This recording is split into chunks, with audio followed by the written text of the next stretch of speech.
Après une marche exténuante à travers un paysage glacial, Bradley et son chien Canyon parvinrent enfin à la falaise de Cougar Esfand.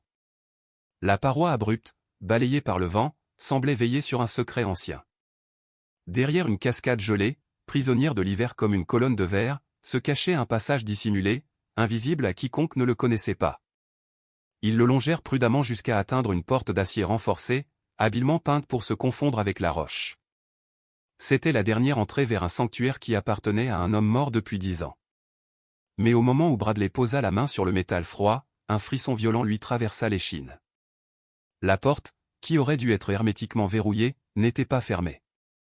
Elle bâillait d'un simple centimètre, assez pour laisser s'échapper un souffle d'ombre et une odeur. Une odeur familière. Une odeur de soldat, poudre, huile, métal. Et le parfum âcre du tir récent. Quelqu'un était entré ici. Très récemment. Le vent de Solitude Creek, dans l'Idaho, n'avait rien d'un murmure. Il ne chuchotait pas, il annonçait.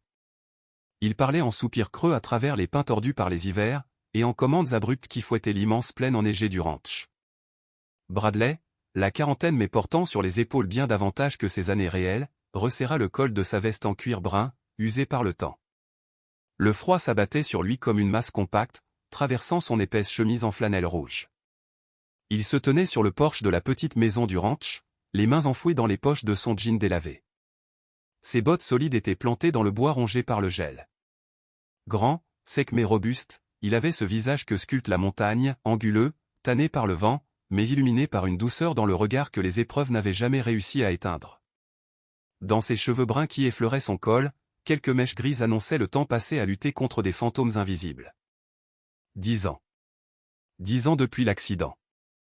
10 ans de silence étouffant, seulement troublé par le vent et 4 pattes fidèles. Un souffle léger, presque interrogatif, monta près de son genou.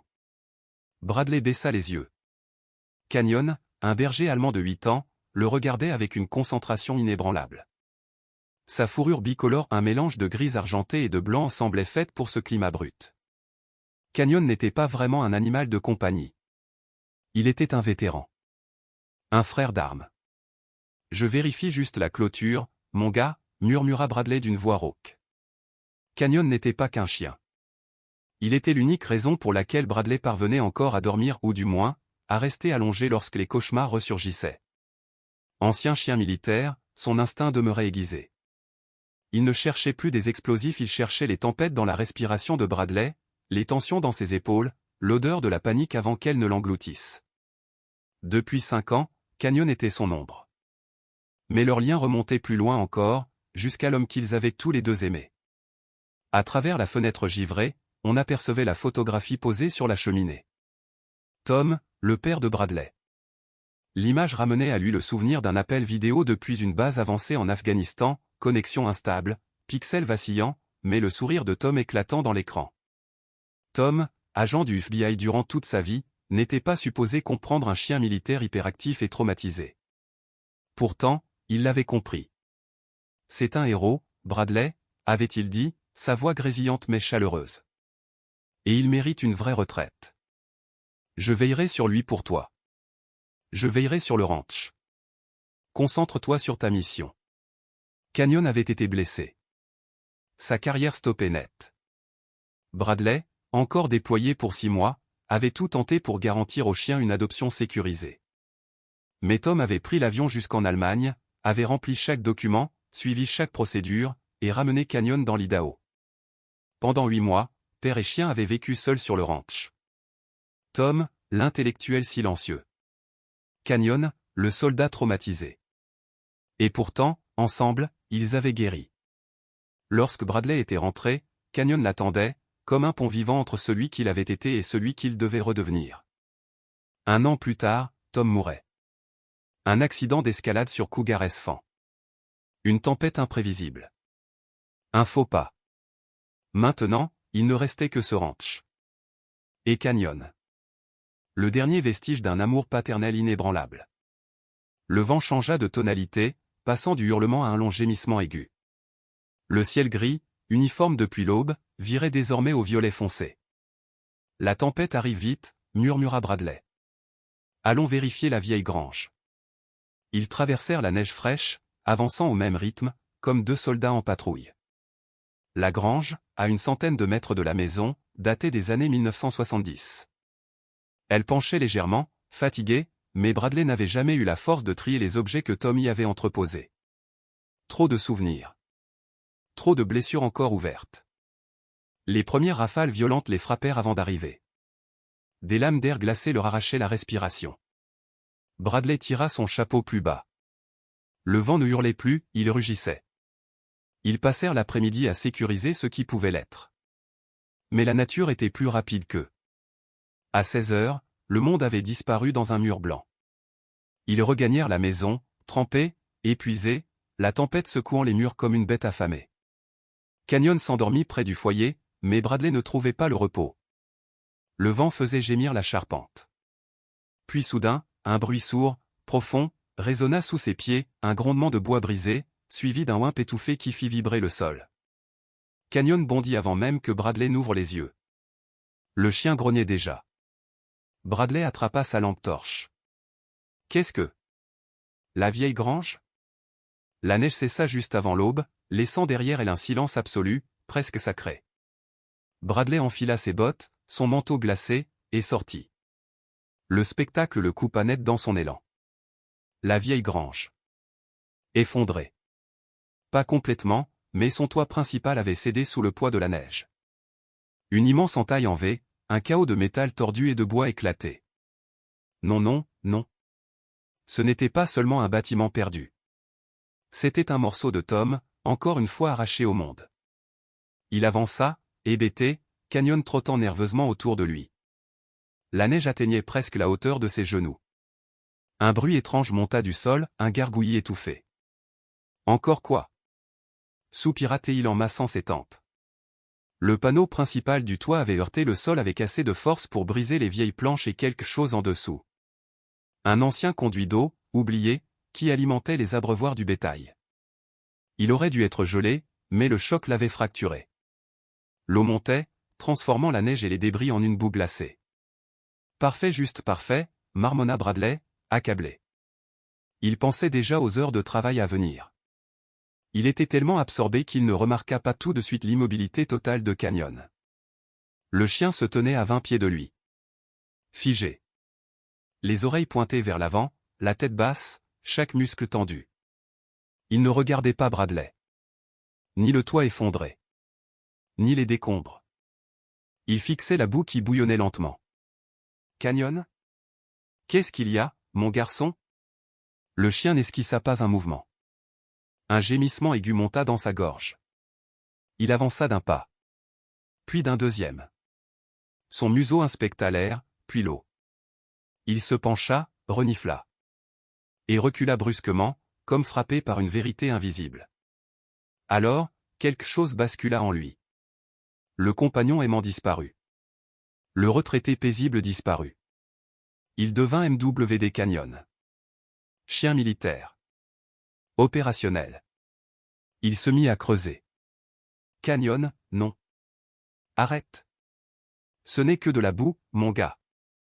Le chien l'ignora totalement. Ses pattes frappaient le sol avec une vitesse mécanique, projetant des gerbes de neige sale et de terre glacée. Un comportement qu'il n'avait pas adopté depuis des années. Canyon, au pied. Ordonna Bradley, d'une voix tranchante. Pour une fraction de seconde, Canyon cessa. Juste assez longtemps pour tourner la tête vers lui. Dans son regard, Bradley lut quelque chose qu'il n'avait pas vu depuis la guerre. Une certitude. Une urgence. Un message silencieux, il y a quelque chose là-dessous. Et ce quelque chose venait de réveiller un soldat qu'il croyait apaisé pour toujours. Canyon fixa Bradley avec une intensité si brutale qu'elle le coupa net dans son élan. Puis il laissa échapper un seul aboiement, sec, claquant, l'équivalent canin d'une sirène d'alarme. Ce n'était ni une demande, ni un caprice. C'était un avertissement. La colère de Bradley s'évapora instantanément, remplacée par une montée glacée d'adrénaline qui se resserra autour de sa poitrine. « Qu'est-ce que tu sens, mon grand? Qu'est-ce qu'il y a ?» Il attrapa une pelle sur le côté encore intact de l'abri effondré et s'avança dans le mélange d'eau et de terre gelée. Ses bottes s'enfonçaient profondément à chaque pas. « Montre-moi, Canyon. » Le chien replongea le museau dans le trou qu'il avait commencé à creuser et aboya de nouveau, plus fort. Bradley enfonça la pelle exactement là où Canyon indiquait. Le sol était meuble, saturé par la fuite du tuyau. À peine un pied sous la surface, la pelle heurta quelque chose de dur. Ce n'était ni une pierre, ni une racine. La sensation était différente, lisse, résistante. Plastique. Il laissa tomber la pelle et tomba à genoux, plongeant ses mains gantées dans la boue glacée. Ses doigts se refermèrent sur une poignée. Il tira, sentant le poids s'opposer, retenu par la succion épaisse de la terre. Puis, d'un coup, l'objet se libéra. Il le sortit du trou dans un bruit lourd et mouillé, une grande valise noire étanche. Une Pélican case. Qualité militaire. Bradley la contempla, immobile. La boîte était intacte, hermétique, couverte de boue mais sans la moindre éraflure. Elle ne venait pas du ranch. Il en était certain. Canyon cessa de creuser. Il s'assit, haletant, gémissant légèrement, son museau pressé contre la boîte comme s'il voulait qu'elle s'ouvre sur le champ. Le cœur de Bradley battait contre sa cage thoracique avec une frénésie qui répondait au grondement du tuyau cassé. Il tremblait autant de froid que de peur, une peur sourde, sans nom, tapie sous la surface de son esprit. Il agrippa la poignée de la valise, la tira hors de la bouée, sans prononcer un seul mot, se dirigea vers la maison. Il posa la boîte sur le sol de la cuisine. Canyon s'assit à côté, refusant catégoriquement de s'en éloigner. Bradley essuya la boue des deux lourds loquets. Sa main tremblait quand il les ouvrit. La valise émit un léger souffle d'air en s'ouvrant, comme si elle exhalait un secret longtemps contenu. À l'intérieur, parfaitement calé dans une mousse découpée sur mesure, se trouvait un téléphone satellite, une carte topographique roulée et un unique disque dur anti-choc. La chaleur de la cuisine lui sembla étrangère, presque intrusive. Il referma la porte d'un coup de botte. Le bruit sourd résonna dans la pièce silencieuse. L'air chaud, parfumé de fumée de pain et de café, contrastait violemment avec la boue glacée collée à ses jeans. Canyon n'arrivait pas à se calmer. Il tournait autour de la table, grognant doucement, la truffe presque contre la boîte, comme s'il captait quelque chose que Bradley ne pouvait ni sentir ni comprendre. La valise produisit un bruit lourd et mouillé en touchant la table. Bradley resta debout, retenant son souffle, observant cet objet qui n'aurait jamais dû exister ici. Il n'enleva pas sa veste. Ses mains picotaient tandis que le sang revenait. Son cœur résonnait dans sa poitrine, irrégulier, brutal. Ce n'était pas une capsule temporelle. C'était quelque chose de dissimulé volontairement. Et dans son univers, on n'enterrait jamais rien sans raison. On cachait ce qu'on ne voulait surtout pas voir découvert. Canyon poussa sa main de son museau humide, insistant, puis retourna renifler les loquets où les doigts de Bradley avaient été quelques instants plus tôt. D'accord, mon grand, voyons ce qu'il y a là-dedans. Ses gestes étaient mécaniques, presque détachés. Il sortit les objets un à un. Le téléphone satellite était un vieux modèle, massif, l'écran noir et muet. Il appuya sur le bouton d'alimentation. Rien. Batterie morte depuis des années. Il déplia ensuite la carte. Une carte topographique USGS du Frank Church Wilderness. Mais elle n'était pas vierge. Elle était couverte d'annotations manuscrites. Des traces rouges marquaient des sentiers qui n'existaient pas officiellement. Des lignes d'altitude étaient modifiées, corrigeant la réalité même du relief. Et sur le versant opposé de Cougar Esfand, un petit X précis, presque chirurgical, indiquait un point. Puis il resta le disque dur. Un SSD moderne, protégé par un boîtier anti-choc en caoutchouc lourd. Il le retourna. Son pouce, encore engourdi, glissa sur une inscription gravée au laser. Solitude Creek coordonnées 1998. Le souffle de Bradley se bloqua. La cuisine disparut. La table disparut. Le chien, le vent, les murs n'existaient plus. Il avait 14 ans. Il se tenait dans le froid mordant du Salmon River, la brume glacée montant de l'eau. Son premier lancer de canne à mouche entre les mains. Et son père, Tom, juste derrière lui, une main posée sur son épaule. « C'est ici, Bradley, disait-il. Ce lieu c'est le nôtre. À nous deux. » Ce n'était pas seulement un souvenir. C'était un serment. L'année où son père avait acheté le ranch. L'année où tout avait commencé. Les coordonnées inscrites sur le boîtier, ce n'était pas un simple point sur une carte. C'était un sanctuaire. Les mains de Bradley tremblaient si fort qu'il faillit faire tomber le disque dur. Il se précipita vers son ordinateur portable. Dans sa hâte, il renversa une tasse de café froid. Il n'y prêta aucune attention. Il alluma l'ordinateur, inséra le disque. Une fenêtre apparut, un champ de mots de passe, un curseur clignotant.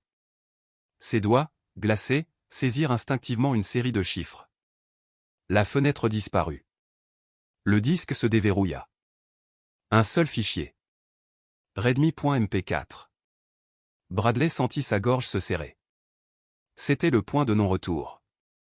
Le moment précis où il pouvait encore tout refermer, tout remettre dans la terre, réparer le tuyau et continuer sa vie terne et silencieuse. Ne rien savoir. Ne rien réveiller. Ne rien perdre.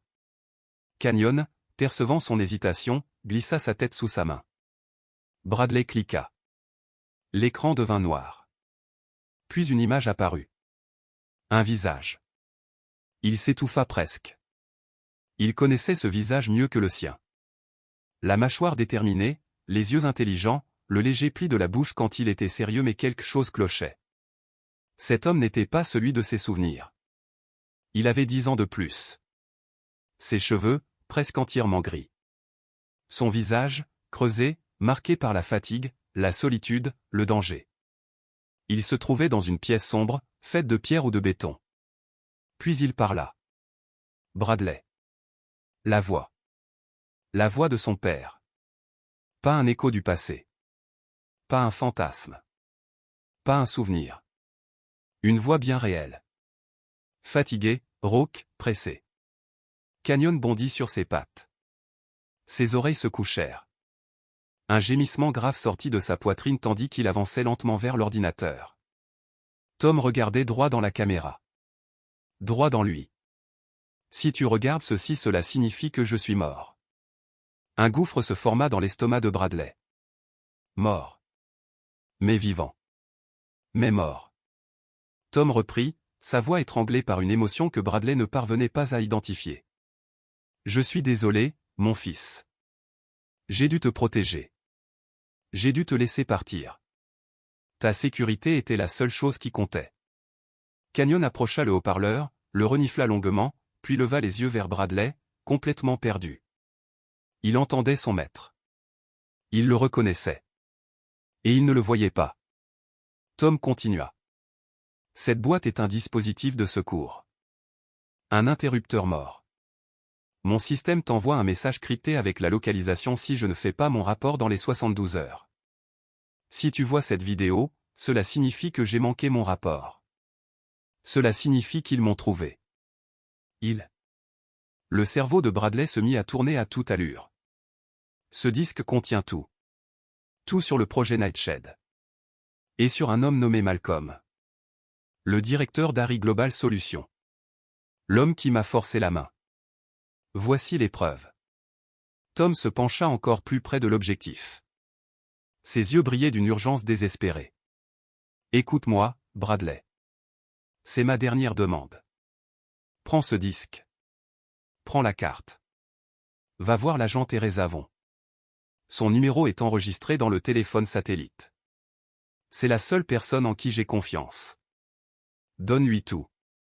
Ne me cherche pas. N'enquête pas. Il est trop tard pour moi. Vis ta vie, fils. C'est tout ce que j'ai jamais voulu. Je t'aime. L'écran devint noir. Le silence retomba comme une enclume dans la cuisine. Seul le tic-tac de l'horloge murale résonnait, ponctué par les gémissements paniqués de Canyon. Bradley resta immobile. Figé. Son esprit balayé par une tempête blanche de contradictions. Son père était mort. Son père était vivant. Et à nouveau mort. Canyon, dépassé, courut jusqu'à la porte d'entrée, aboya violemment, puis revint vers Bradley pour lui pousser la main du museau. Il exigeait une réponse. Une explication. Le maître qu'il avait perdu était soudain là, à travers un écran. Et pourtant absent. Bradley leva enfin les yeux. Son regard glissa vers son téléphone posé sur le comptoir. C'était le début. Ou peut-être la fin. Il allait devoir choisir. Bradley resta un long moment immobile, les yeux fixés sur l'écran, incapable de comprendre ce qu'il voyait ou plutôt ce qu'il ne voyait pas. Son esprit, engourdi par des années de chagrin, tentait de rattraper la réalité qui lui échappait. Il t'a envoyé un email, la phrase tournait dans sa tête comme un écho brisé. Alors, mécaniquement, presque comme s'il observait quelqu'un d'autre bouger à sa place, il attrapa son téléphone. Ses gestes étaient lents, déconnectés, comme si ses mains obéissaient à une mémoire ancienne. Il déverrouilla l'écran. Sa respiration était courte. Il ouvrit sa boîte mail. Rien. Pas un message. Seulement des factures, des rappels administratifs, un bulletin promotionnel du magasin de bricolage. Un vide glacial s'installa dans sa poitrine. Il bascula vers la corbeille. Toujours rien. Il vérifia les courriers indésirables. Rien non plus. Aucun email. Aucun signal. Aucun déclenchement de la part du système dont Tom l'avait pourtant assuré qu'il fonctionnerait quoi qu'il arrive. Il releva lentement la tête, ses yeux dérivant vers la porte ouverte de la grange, vers le métal tordu, vers la boue saturée d'eau où la vieille conduite avait cédé. La seule alarme c'était l'orage. La seule alerte la rupture du tuyau. La seule chose qui avait signalé quelque chose c'était le flair de Canyon. L'idée le frappa, violente, brutale, comme un coup porté en plein plexus. Il vacilla intérieurement, l'air se dérobant de ses poumons. Canyon, souffla-t-il, la voix tremblante. Le chien releva la tête, ses oreilles pointées vers son maître. Il m'avait dit que le dispositif se déclencherait s'il manquait son pointage. Le cœur de Bradley s'affola. Une logique terrible, nouvelle, s'imposa dans son esprit comme une lame glacée. S'il n'avait reçu aucun message. S'il n'avait rien trouvé dans sa boîte ni dans ses dossiers. S'il était tombé sur le disque dur par accident. Si la défaillance n'était pas le signal mais seulement une coïncidence. Ou pire encore, si le déclenchement avait été tenté, mais interrompu. Alors le système n'avait pas annoncé une mort. Il annonçait une absence. Il fixa l'ordinateur, les pupilles dilatées d'une lueur féroce. Si j'ai trouvé ceci par accident mais que le mécanisme devait se déclencher ou venait d'essayer. Le monde bascula autour de lui. 10 ans de deuil se fissurèrent en un instant, se dissolvant comme du brouillard brûlé par un soleil soudain. Sous ce voile déchiré, une vérité fulgurante apparut. Il n'est pas mort, dit-il d'une voix rauque, étrangère à ses propres oreilles. Il posa sa main sur la tête de Canyon. Il n'est pas mort, mon grand. Pas encore. Il se leva d'un bond, renversant la chaise dans un fracas sec. Ce n'était plus du chagrin qui l'habitait. C'était de la peur, une peur vive, chirurgicale qui venait réveiller en lui un instinct qu'il croyait perdu. Une bouffée d'adrénaline pure, la même qui grondait jadis dans les rues de Ramadi, envahit son corps. Il est vivant, répéta-t-il, d'une voix plus nette, plus solide. Il est vivant, et il vient de manquer son check-in. Ce qui veut dire qu'il a des ennuis. Maintenant. À ces mots, Canyon se figea. L'inquiétude confuse qui l'agitait depuis des heures cessa d'un coup. Le chien se redressa, attentif, son corps soudain prêt, ses muscles tendus, ses yeux fixés sur lui. Il n'était plus le compagnon triste d'un ranch isolé. Il redevenait ce qu'il avait été entraîné à être, MWD Canyon, Military Working Dog, soldat à 4 pattes, partenaire prêt à recevoir l'ordre.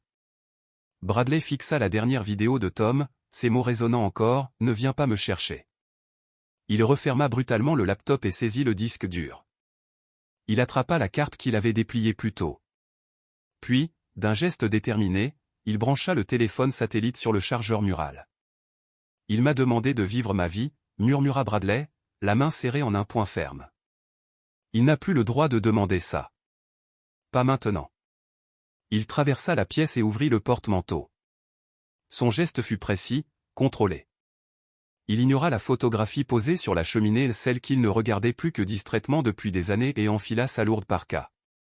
Dans l'autre main, il prit les clés de son vieux pick-up. Il a besoin de nous, mon garçon. On va aller le chercher.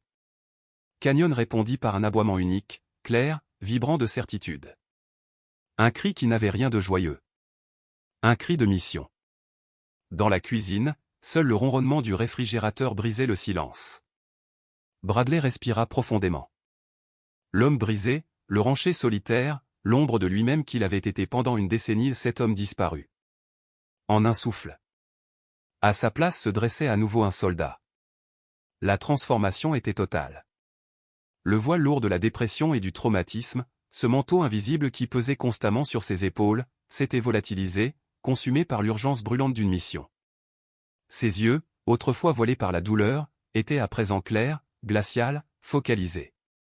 Canyon sentit le changement sans la moindre hésitation.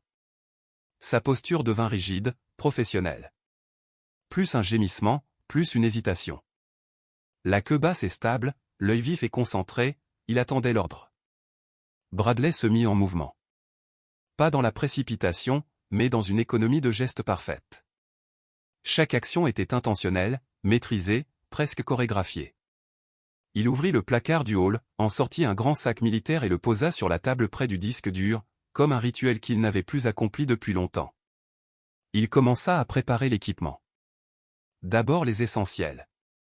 Il se baissa pour récupérer, dans une caisse en plastique, son matériel d'escalade, une corde de 60 mètres, un baudrier, une série de mousquetons et d'ancrage, un piolet, ainsi que des crampons pour ses bottes.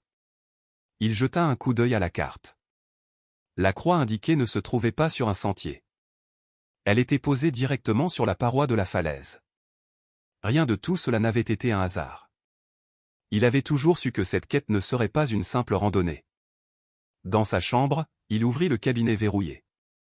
Son fusil de chasse l'attendait, un .30-06 à verrou. Il l'inspecta méthodiquement, glissant un chargeur avec la même fluidité qu'autrefois. Il l'attacha sur le côté du sac. Puis il prit un pistolet semi-automatique, vérifia la culasse, et le glissa dans son holster à la hanche. Ses mains ne tremblaient pas. Elles se souvenaient. Les armes n'avaient rien d'étonnant pour un homme vivant au milieu des montagnes. Mais la manière dont il les manipulait n'avait plus rien de civil. Il n'était plus un chasseur. Il redevenait un combattant. Il ajouta 2 couvertures thermiques, une trousse médicale militaire, 2 gourdes pleines, et un sac de rations énergétiques. Il enveloppa le disque dur dans un sac étanche et le rangea dans la poche centrale du sac. Le téléphone satellite, fraîchement chargé, rejoignit une poche latérale. Enfin, il enfila son équipement. Son jean usé, sa chemise de flanelle rouge et bleue, ses solides bottes de travail. Et, par-dessus, le cuir brun de sa vieille veste, un vêtement qu'il avait mis tant de fois sous les étoiles glacées de l'Idaho. Il regarda Canyon.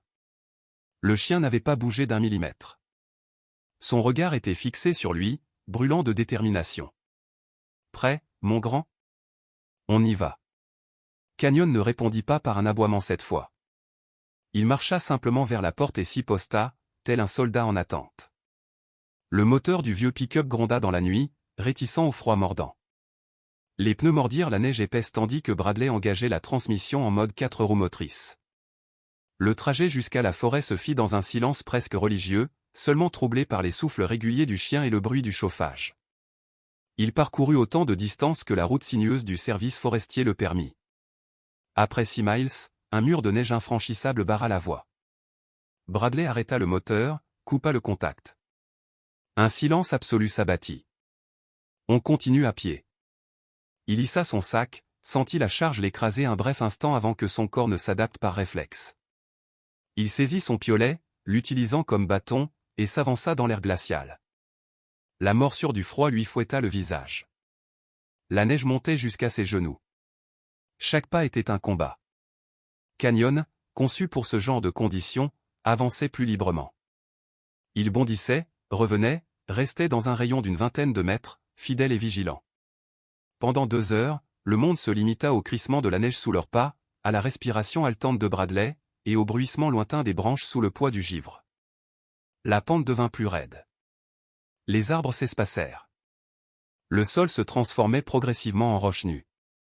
Bradley reconnut la trace d'un ancien sentier de chasse, celui que son père lui avait montré quand il n'était encore qu'un gamin. La mémoire lui serra la poitrine sans douceur ni nostalgie. Aucun réconfort. Seulement la sensation urgente d'approcher du but. Ils franchirent un dernier replat et la montagne se révéla. Cougar Esfand. Un mur immense, vertical, une cathédrale de granit et de glace haute de 1000 pieds. Elle se dressait devant eux comme une vague pétrifiée prête à s'abattre. Depuis 10 ans, Bradley n'avait pas pu supporter de lever les yeux vers cette falaise. Aujourd'hui, il n'avait plus le choix. Le vent changea. Dans la vallée, c'était un souffle monotone. Ici, c'était une arme. Il s'engouffrait dans les failles de la roche, séparées en couloirs étroits, se transformant en un sifflement aigu et sinistre. Un hurlement qui montait et descendait comme un avertissement. Bradley s'arrêta. Quelque chose n'allait pas. Ce n'était pas du vent. Un son précis, ancré dans ses souvenirs les plus sombres, s'imposa. Il était de retour sur un toit de Ramadi. Le soleil frappait comme un marteau. L'odeur de poussière et de poudre emplissait l'air brûlant. Et ce sifflement effroyable. Le sifflement d'un mortier entrant. Celui qui précède l'explosion. Son corps réagit avant son esprit. Il ne chercha pas à se mettre à couvert. Il ne cria pas. Il ne courut pas. Il se figea. Immobilisé comme un animal pris dans les phares d'un véhicule. Son sac, soudain, semblait peser 1 tonne. Il était cloué au sol. Son piolet n'était plus un outil, c'était une arme. Et elle était trop lourde pour être levée. Il fixait la falaise. Mais ce qu'il voyait, c'était un mur beige, brûlé par le soleil, à des milliers de kilomètres de là. Son souffle se bloqua dans sa poitrine. Le monde se referma autour de Bradley en un claquement invisible. Une simple variation du vent, un sifflement trop aigu, et son esprit fut brutalement arraché du présent. Il ne voyait plus la neige, ni la paroi glacée, ni les sapins immobiles. Il n'était plus dans les montagnes de l'Idaho. Il était de nouveau sur ce toit brûlant, là-bas, à Ramadi, il y a 10 ans. Son corps se figea, figé dans une panique silencieuse. Son souffle devint court, haché, presque inexistant. Ses yeux, grands ouverts, ne voyaient plus rien du monde réel. À quelques mètres devant lui, Canyon s'arrêta net. Le berger allemand tourna la tête, ses oreilles se rabattant aussitôt en arrière. Une alarme silencieuse fit vibrer tout son corps. Il reconnut cet état. Il l'avait vu dans les dortoirs militaires, au milieu de la nuit, collé contre des soldats qui hurlaient sans émettre un son. Il savait qu'un aboiement ne ferait qu'empirer la déflagration intérieure de son maître. Il savait que certains bruits, même minuscules, pouvaient projeter un esprit fragile dans un enfer invisible. Ce moment n'appelait pas une alerte. Il appelait un ancrage. Alors Canyon revint vers Bradley avec la lenteur précise d'une créature entraînée, réfléchie, presque humaine. Il se plaça volontairement devant lui, coupant son champ visuel comme un bouclier vivant. Mais le regard de Bradley restait perdu dans un autre continent. Alors Canyon poussa plus loin, il pressa tout le poids chaud et solide de son flanc contre la jambe de son partenaire. Une pression ferme. Constante. Réelle. Je suis là. Aucun changement. Le soldat restait prisonnier du passé. Alors Canyon releva la tête et glissa son museau sous la main gantée de Bradley. Il força, levant la main morte comme un levier qui le refusait d'abandonner. Il donna un coup de tête plus insistant, accompagnant son mouvement d'un petit gémissement, un son à la fois doux, urgent, presque autoritaire. Reviens. Maintenant. Le contact fut la première fissure. Le froid humide du museau perça la bulle du souvenir. La sensation de fourrure, chaude, dense, vivante, ramena une parcelle de réalité. Bradley cligna des yeux. Une fois. Puis une autre. L'odeur de poussière et de sang se dissipa. L'horizon brûlant de Ramadi fondit, remplacé par les sapins enneigés, l'air glacé, et l'odeur familière de son chien. Le sifflement n'était pas un mortier. Juste le vent. Alors son corps se libéra d'un coup, comme si quelqu'un avait relâché des chaînes invisibles. Un souffle long, tremblé, sortit de ses poumons, blanchissant l'air froid d'un nuage dense. Il tremblait de partout. Les épisodes post-traumatiques laissaient une fatigue aussi brutale qu'une vraie bataille.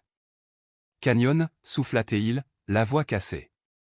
Il retira son gant et plongea ses doigts nus dans la fourrure épaisse du chien. La chaleur fut immédiate. Un point fixe. Une preuve tangible qu'il était bel et bien ici, dans ce présent qui refusait parfois de tenir. Il resta appuyé contre Canyon une trentaine de secondes, respirant simplement, luttant pour stabiliser sa propre existence. Le chien ne bougea pas. Il resta solide comme un roc, supportant son poids, tenant la frontière entre le cauchemar et le réel. Bon chien, bon garçon, murmura Bradley.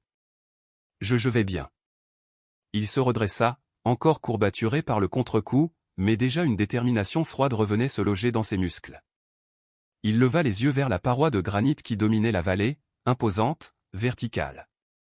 Le vent siffla de nouveau entre les crevasses, mais cette fois Bradley l'entendit pour ce qu'il était, juste du vent. « Il est là-haut » dit-il d'une voix plus stable, la main toujours posée sur la tête de Canyon. Quelque part là-haut. Il inspira profondément l'air glacé, rassembla son courage, puis saisit son piolet. Le tremblement dans sa main n'était plus un tremblement de panique, mais le contre-coup nerveux d'une tempête intérieure. Il n'était pas une victime. Il était un soldat. Et surtout, il avait une mission. Il sortit la carte de sa veste. Le X n'était pas simplement posé sur la paroi, il était dans la paroi. Un détail qu'il n'avait pas vu tant que son esprit était ailleurs. Il scruta le mur de granit, comparant les reliefs, les anfractuosités, les ombres. Et là, légèrement sur la gauche, il distingua une immense cascade gelée, figée dans le temps, pleine de stalactites translucides. L'X correspondait exactement à son emplacement. L'entrée doit être derrière la glace, murmura-t-il.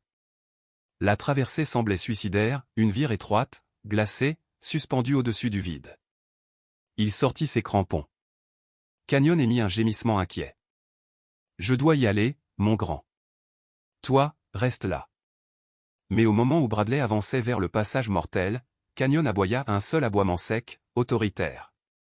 Puis il partit en courant dans la direction opposée.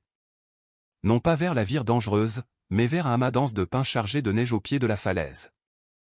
Canyon ? Le chien disparut dans les branches.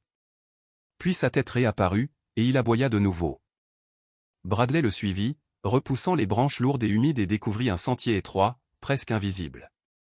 Une trace taillée à la main dans la roche, zigzagant comme un chemin secret. Il était recouvert de neige, mais parfaitement praticable. Le passage verglacé n'était qu'un piège.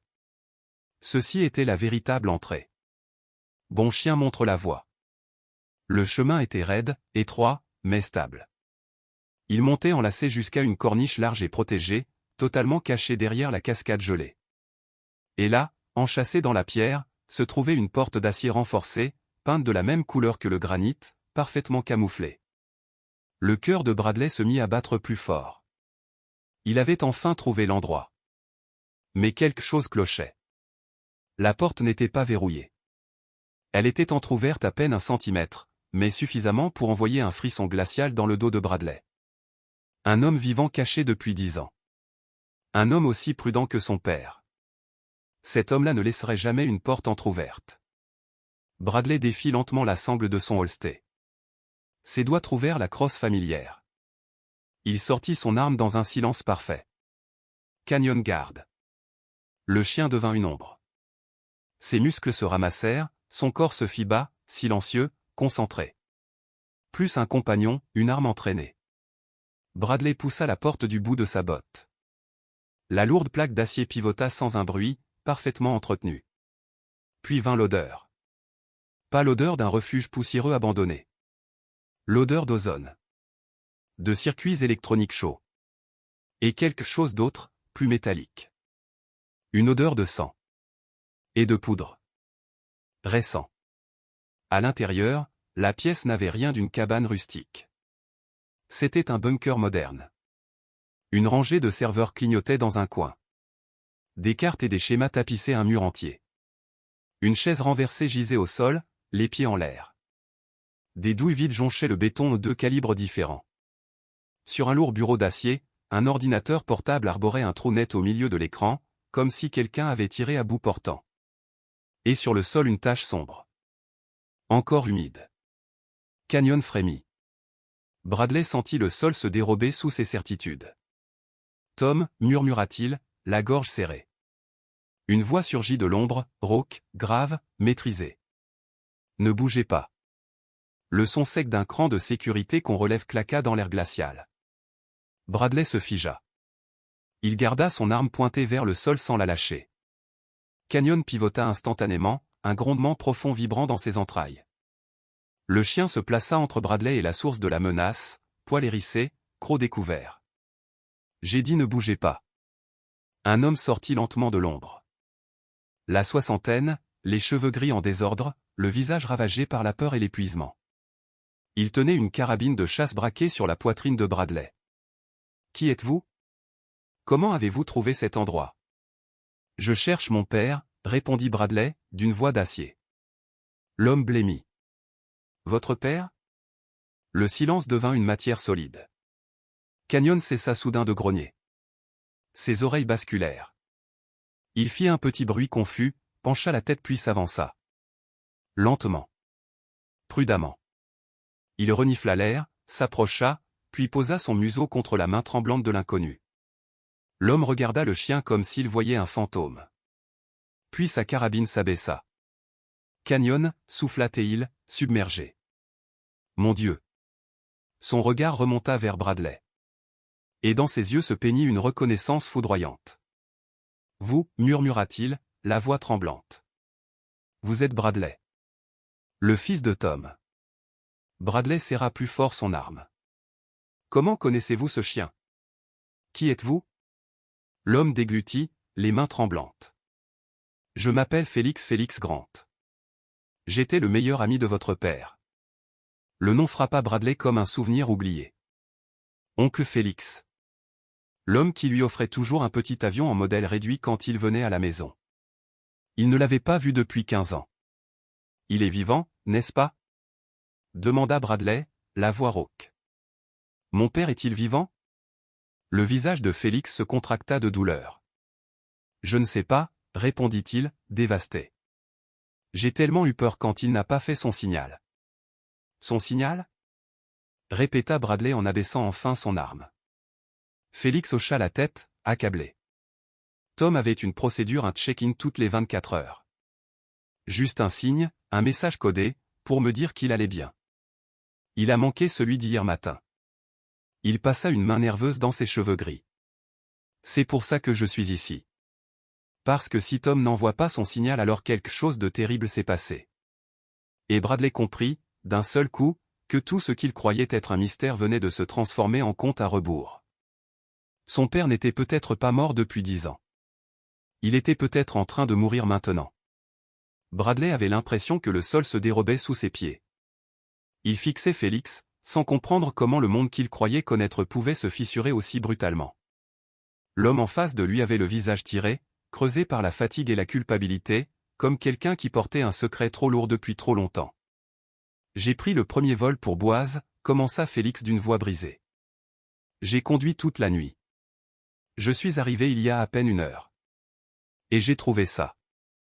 Il désigna la pièce criblée de balles, les murs éventrés, l'odeur métallique du sang séché. L'air lui-même semblait saturé de violence ancienne.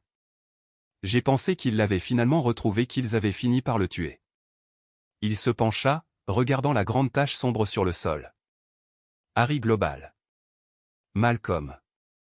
Bradley ne parlait pas. Il ne pouvait pas. Son corps était figé, son esprit suspendu dans un vide glacial. Félix inspira profondément, comme un homme sur le point de plonger dans une eau gelée. Bradley, tu dois comprendre ce qui s'est vraiment passé, il y a 10 ans, sur cette falaise. Ce n'était pas un accident. Les mots tombèrent comme des pierres. Bradley sentit son cœur se refermer. Félix poursuivit, plus bas, le ton conspirateur, presque coupable. Ton père enquêtait déjà sur Malcolm. Il avait découvert quelque chose de suffisamment grave pour qu'un homme comme Malcolm Spence se sente menacé. Project Nightshade. Une opération clandestine. Quand Malcolm l'a appris, il a envoyé un tueur. Un professionnel. Vincent Gallo. Ton père l'a affronté sur le rebord de la falaise juste devant cette porte. Félix marqua une pause. Gallo est tombé. Une chute de plus de 300 mètres. Puis il planta son regard dans celui de Bradley. Tom m'a appelé. Pas le bureau. Moi. Parce que j'étais son ami. Et, sa voix trembla légèrement, parce que j'étais aussi le chef de la police scientifique pour tout le secteur. Il marcha lentement vers les serveurs encore tièdes, posant une main dessus comme pour se stabiliser. J'ai fait un choix, Bradley. Un choix qui a changé ta vie. Quand j'ai vu ce que la mort de Gallo représentait, j'ai vu leur unique chance d'échapper à Malcolm. Pour lui. Pour toi. Bradley connaissait déjà la réponse, mais la peur l'obligea à poser la question malgré tout. Qu'est-ce que tu as fait? Félix baissa les yeux. Je suis retourné à ton ranch. Tu étais déployé. La maison était vide. J'ai pris la brosse à cheveux de ton père dans la salle de bain. Son rasoir électrique. Tout ce qui contenait son ADN. C'était un aveu. Une confession. Un fardeau qui avait rongé l'homme pendant 10 longues années. Le corps de Gallo après une chute d'un millier de pieds, il était méconnaissable. J'ai prélevé des échantillons sur son cadavre et je les ai remplacés par ceux de ton père. J'ai signé personnellement le rapport du médecin légiste. J'ai juré sous serment que les analyses ADN concordaient. Que c'était lui. J'ai enterré ton père, Bradley. Un silence funèbre envahit la pièce. Même Canyon, d'ordinaire si attentif, ne bougeait plus. Bradley finit par murmurer, d'une voix plate, étranglée. Tu l'as fait. Pour le protéger. Répondit Félix avec une urgence fébrile. Pour te protéger. Oui, Bradley. Exactement. Il t'aimait plus que tout. Il aurait tout donné pour toi. La phrase résonna en écho dans l'esprit de Bradley. Pour me protéger. Sa main se crispa lentement, presque malgré lui. Protégez-moi. Protégez-moi, répéta-t-il, plus bas, comme un murmure d'enfant perdu. Félix se pencha vers lui. Bradley? Alors la voix éclata. Protégez-moi. Le hurlement fut si brusque, si viscéral, qu'il fit sursauter même Canyon et reculer Félix d'un pas. Ce n'était pas une question. C'était un verdict. Bradley pivota soudain et frappa de toutes ses forces le mur d'acier. Le choc fut sourd, terrible. Il m'a laissé seul. Rugit-il, brisé, fendu en deux. Toute la douleur enfouie de 10 années d'errance émotionnelle se libéra d'un coup, brutal, sauvage, incontrôlable. 10 ans.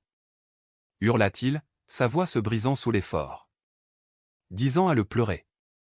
10 ans de thérapie, de culpabilité, à essayer de respirer alors que j'avais l'impression qu'on m'arrachait le cœur. Il tournait en rond comme un animal pris au piège, la rage se mêlant à la douleur.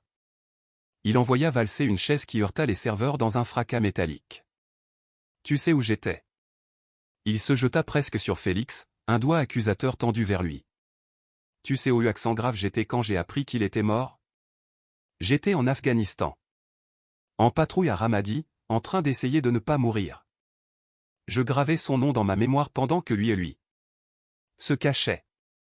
Se terrissaient dans un trou creusé dans la roche. Il n'avait plus de voix. Il n'avait plus de force.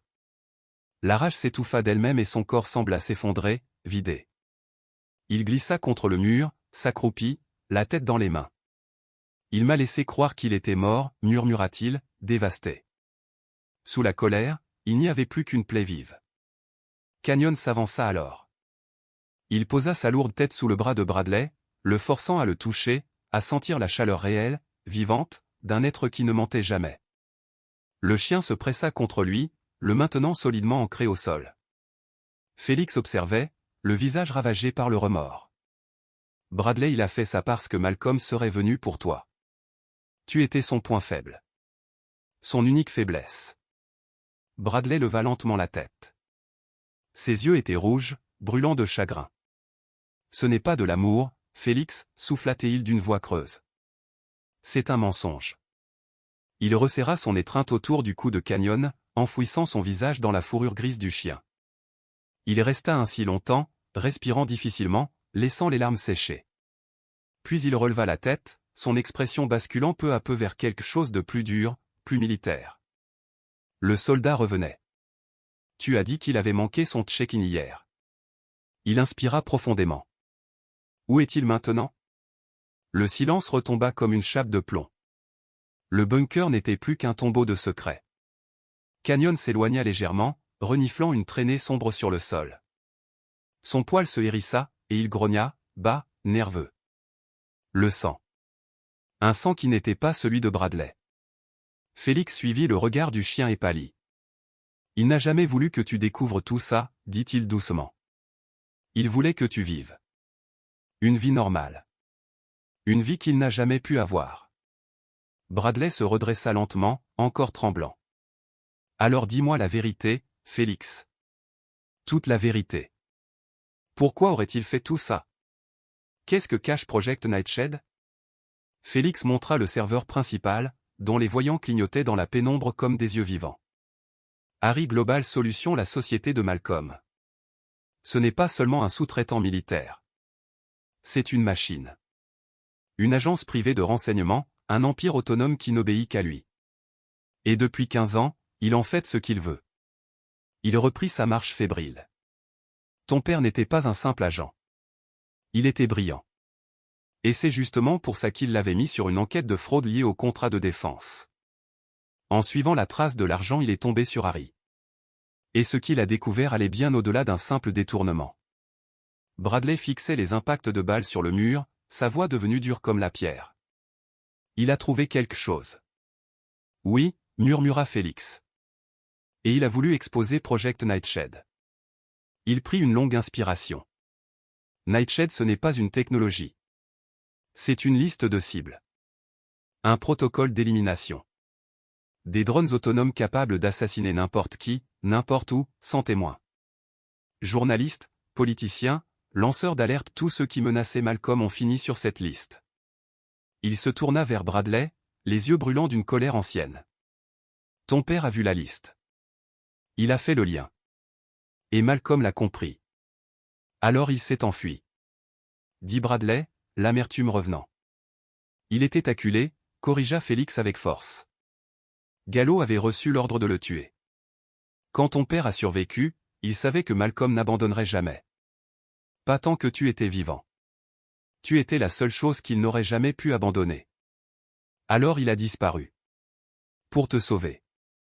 Pendant 10 ans, il est resté un fantôme. Canyon grogna de nouveau, reniflant une tache sombre avec insistance. Bradley sentit une froideur nouvelle envahir sa colonne vertébrale. Félix reprit, la voix extrêmement grave. Tout a changé il y a 3 mois. Tom, il a recommencé à creuser. Peut-être qu'il en avait assez de vivre caché.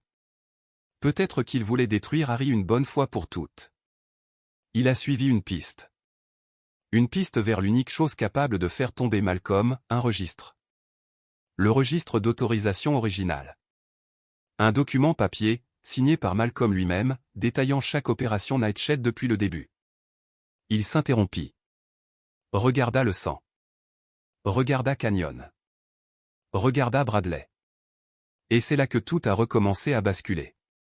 Bradley sentit le sol se dérober sous ses pieds lorsque Félix acheva de lui expliquer ce qui s'était réellement passé. Dans ce chaos de câbles arrachés, de murs criblés de balles et d'odeurs de fumée froide, les morceaux du puzzle s'emboîtaient enfin, comme si une main invisible les poussait brutalement les uns contre les autres. Il a fait un mouvement brillant, insensé, terriblement dangereux, murmura Félix, la voix grave. Il a réussi à récupérer les données. On pense qu'il les a mises sur un petit disque portable. Mais dans le processus, il a déclenché une alarme silencieuse de très haut niveau dans leurs serveurs internes. Bradley sentit son souffle se bloquer dans sa gorge. 10 ans pendant 10 longues années, Malcolm avait cru que Tom était mort. Et durant les 3 derniers mois il savait qu'il était vivant. Il le traquait. Chaque détail prenait soudain un sens effrayant, la vidéo, l'urgence, le dispositif du Deadman Switch. Tout cela n'était pas un hasard. C'était une traque. La fin d'une traque. Félix désigna la pièce dévastée d'un geste sombre. Tout ceci, c'est la dernière étape de la chasse. Il prononça ces mots d'une voix lourde de certitude. Puis il ajouta, comme un verdict.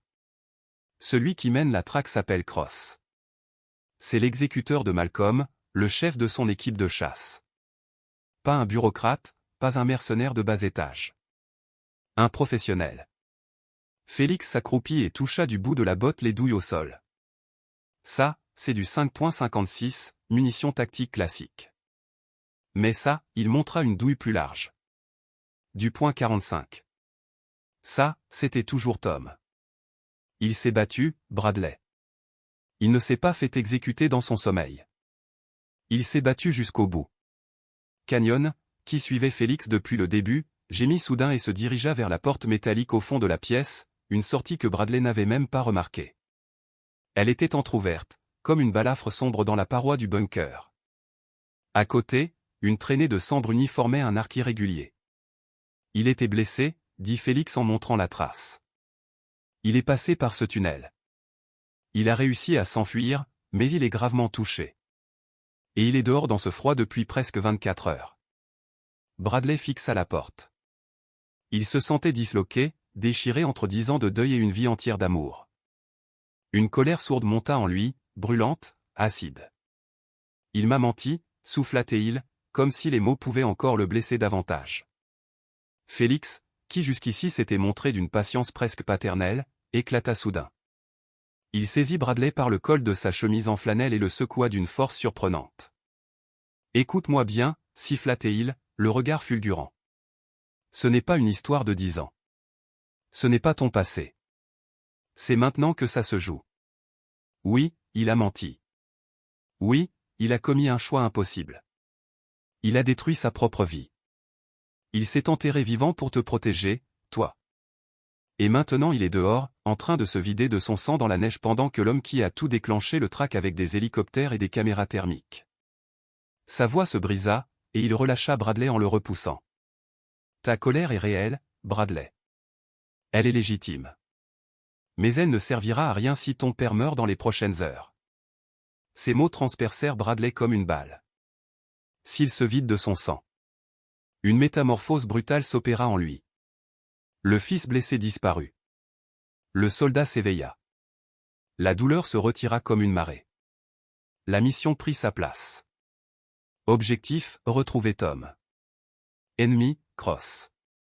Tu as raison, dit Bradley. Sa voix n'était plus la sienne. Elle était froide, précise, tranchante. Il se dirigea vers le téléphone satellite qu'il avait mis à charger en arrivant. Le voyant était vert. Il l'attrapa. Il m'a dit d'appeler l'agent Vaughn. Un éclair d'espoir passa dans les yeux de Félix. Teresa Vaughn? Oui. La seule personne au bureau en qui il avait entièrement confiance. Son contact d'urgence. Celle à qui il devait transmettre les preuves. Le téléphone chercha un signal. Bradley regarda la carte, la traînée de sang, puis Canyon, déjà posté devant la porte arrière, prêt à partir. Il est sorti par le tunnel. On le suit. On le trouve avant Cross. Il se tourna vers Félix. Tu viens? Félix saisit son fusil sans hésiter. Tom est mon frère. Je te suis jusqu'au bout. L'air du bunker semblait soudain plus lourd, saturé d'un mélange douloureux de poudre, de sang et de fantômes. Les 24 dernières heures flottaient autour d'eux comme un brouillard toxique. Bradley sentit quelque chose se solidifier en lui, une résolution froide, nette, implacable. Son père était vivant. Blessé. Traqué. Et il allait le ramener. Il décrocha le téléphone satellite. L'appareil pesait lourd, comme un vestige d'une époque révolue, mais l'écran s'alluma enfin et trouva un signal. Félix se tenait à côté, les mains tremblantes d'angoisse. Il n'y a qu'un seul numéro dans les contacts, dit-il. Celui dont il m'avait parlé. Au cas où. Bradley sélectionna Vaughn. Il appuya sur « Appeler ». Un silence électrisé s'installa, puis des bips électroniques se succédèrent, suivis d'une sonnerie étouffée. Canyon, sentant la tension, se colla contre la jambe de Bradley. Au troisième appel, une voix de femme répondit. Tranchante. Professionnelle. Glacée. Ligne sécurisée. Qui est à l'appareil? Bradley sentit sa gorge se serrer. Je m'appelle Bradley. On m'a dit d'appeler ce numéro. Je suis un ami de Tom. Silence. Un silence mortel. Celui d'un prédateur qui vient d'entendre une anomalie dans la forêt. Tom est mort, dit-elle sèchement. Mort depuis 10 ans. Je ne sais pas qui vous êtes, ni comment vous avez obtenu ce téléphone, mais vous interférez dans une enquête fédérale active. Raccrochez maintenant, et vous n'aurez peut-être à répondre que pour vol de matériel gouvernemental. Elle était un mur. Une muraille de glace. Bradley changea de tactique. Félix est ici avec moi, dit-il. Je ne connais aucun Félix. Trop rapide. Trop tranchant. Un mensonge. Bradley sentit le temps s'effriter. Il n'avait qu'une seule chance. Une seule clé. Il prononça les mots. Solitude Creek. Coordonnées 1998. Le silence qui suivit fut encore plus glaçant. Bradley entendait le souffle du circuit, comme le soupir lointain d'une étoile mourante. 1 seconde. 2. 3. Quand la voix revint, elle n'était plus la même. La glace avait explosé, remplacée par une ardeur brûlante et concentrée. Répétez. Solitude Creek. 1998. Un souffle court, maîtrisé. Qui avez-vous dit que vous étiez? Bradley, dit-il d'une voix rauque. Je suis son fils. Un murmure lui parvint. Pas un mot. Une prière. Mon Dieu Bradley. Puis la voix redevint professionnelle mais transpercée d'humanité. Je suis l'agent spécial Teresa Vaughn. Votre père parlait souvent de vous. Il disait que vous étiez son ancre. Bradley serra les dents. Il n'avait pas le temps pour ça. Il est vivant. Un souffle net, sans surprise. Je le sais. Je travaille sur cette affaire depuis 3 mois. Dès que son signal s'est rallumé, on a compris. Mais impossible de le localiser. Il était trop doué. Sa voix devint plus grave. Bradley, écoutez-moi attentivement. Le bureau est compromis. Harry Global a des yeux partout. Mon service interne, l'OPR, est la seule voie encore sûre. Ne faites confiance à personne d'autre. Harry l'a trouvé, répondit Bradley, sa main crispée sur le téléphone. Je suis dans son refuge. Il a été attaqué hier. Il s'est battu. Il a été blessé. Et maintenant il le traque dans la neige. Un silence tendu. Harry ou l'équipe de chasse? Demanda Vaughn. Est-ce un homme nommé Cross? Félix pâlit. Il hocha brutalement la tête pour confirmer. Félix est avec moi. Il dit que c'était Cross. Un souffle coupé de l'autre côté de la ligne. Bradley sentit son estomac se contracter lorsque les mots de Vaughn résonnèrent dans l'air glacé du bunker. Alors il lui reste quelques heures, peut-être moins. L'équipe de Cross est la meilleure. Ils ont tout, imagerie thermique, soutien aérien, ce ne sont pas de simples contractuels, ce sont des chasseurs. Une réalité brutale, implacable. Alors, quel est le plan? Demanda Bradley, sa voix étrangement calme, gouvernée désormais par ses réflexes militaires. Quelle est l'extraction? Où est la cavalerie? Il espérait encore une réponse logique, une opération coordonnée, un miracle. Mais Vaughn lui coupa cette dernière illusion. Il n'y a pas de cavalerie, Bradley. Sa voix n'était plus qu'une plaque de métal froide et nue. Il n'y a que moi. Et je suis à Boise 3 heures d'ici. 3 heures, si je bats tous les records de vitesse. Et c'est trop long. Bradley, tu es sa seule chance maintenant. Ces mots tombèrent sur lui comme un gant de plomb. Ce n'était plus un appel à l'aide. C'était une assignation, un ordre déguisé, la dernière volonté d'un homme traqué. Vaughn continua, plus vive, plus coupante qu'un coup de fouet. Le téléphone que tu tiens, c'est un vieux modèle Bérol. Il a un GPS crypté intégré. Il ne sert pas à appeler, il sert à te suivre. Active-le. Il y a un petit commutateur protégé sur le côté. Bradley retourna l'appareil, aperçut sous un cache de caoutchouc un minuscule interrupteur. Il l'actionna du pouce. Une lumière verte, fine comme une tête d'épingle, s'alluma et pulsa doucement. C'est fait, dit-il. Le ton de Vaughn se transforma instantanément, animé d'une énergie féroce. Parfait. Je t'ai. J'ai ton signal. Je redirigeai vers toi toutes les ressources que je peux encore considérer comme fiables, ce qui, en ce moment, ne représente presque personne. Je serai tes yeux, ta couverture, ta ligne arrière autant que possible depuis ici. Puis, pour la première fois, la dureté dans sa voix se fissura. Bradley, la vidéo que Tom t'avait destinée, son dernier ordre était que tu fuis. Il ne voulait pas te voir embarqué dans cette guerre. Il serait furieux de me voir te laisser faire ça. Furieux mais reconnaissant. Bradley ferma les yeux. Sa gorge brûlait. C'est mon père, dit-il simplement. Les mots avaient le goût métallique du sang. Je sais, répondit Von avec douceur. Puis elle reprit, redevenant le commandement incarné. N'éteins jamais ce téléphone. Jamais. Je te retrouverai. Je retrouverai ton père. Récupère le registre qu'il transportait. Et Bradley reste en vie. J'arrive. La ligne se coupa. Le silence retomba, mais ce n'était plus le silence lourd du deuil. C'était le silence électrique d'une bombe à retardement. Bradley inspira profondément et leva les yeux vers Félix. L'homme semblait avoir pris 10 ans de plus en quelques minutes.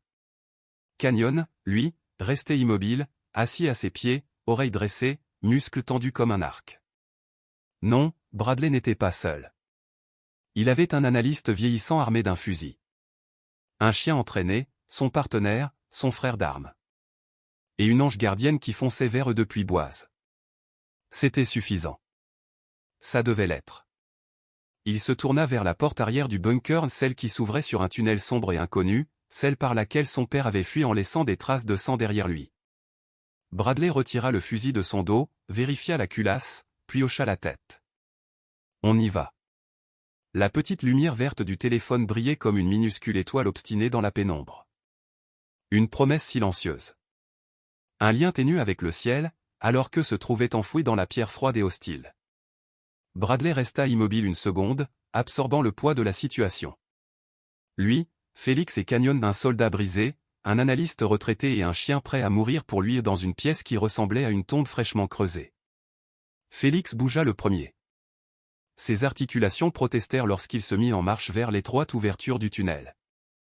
La peur et le froid le faisaient trembler. Il faut y aller vite, balbutia-t-il. Attends. La voix de Bradley claqua comme un ordre de terrain. Félix se figea. Le fils désespéré avait disparu.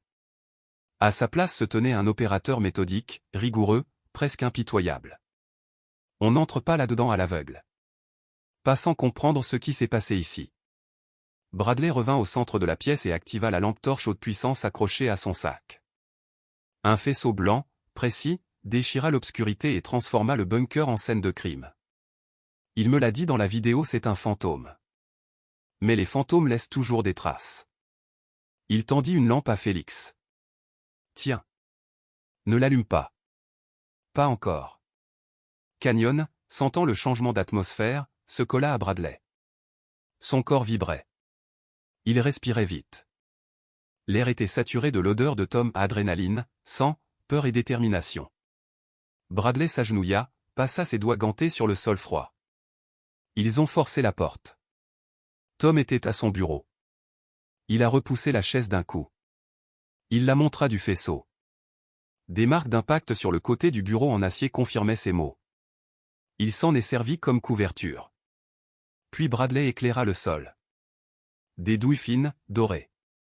5,56 mm. 3, peut-être 4 tireurs. Ils ont ouvert le feu dès l'entrée. Félix porta une main tremblante à sa bouche. Mon Dieu, Tom.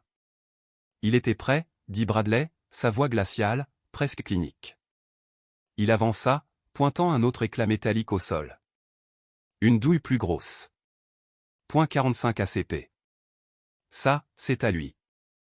Il suivit le chemin des douilles, les reliant mentalement comme des points stratégiques. Il ne s'est pas réfugié dans un coin en espérant survivre. Il avançait. Il tirait. Il reculait par étapes. C'était une couverture tactique. Il les a forcés à garder la tête baissée pendant qu'ils se dirigeaient vers le tunnel. Félix murmura, la gorge serrée.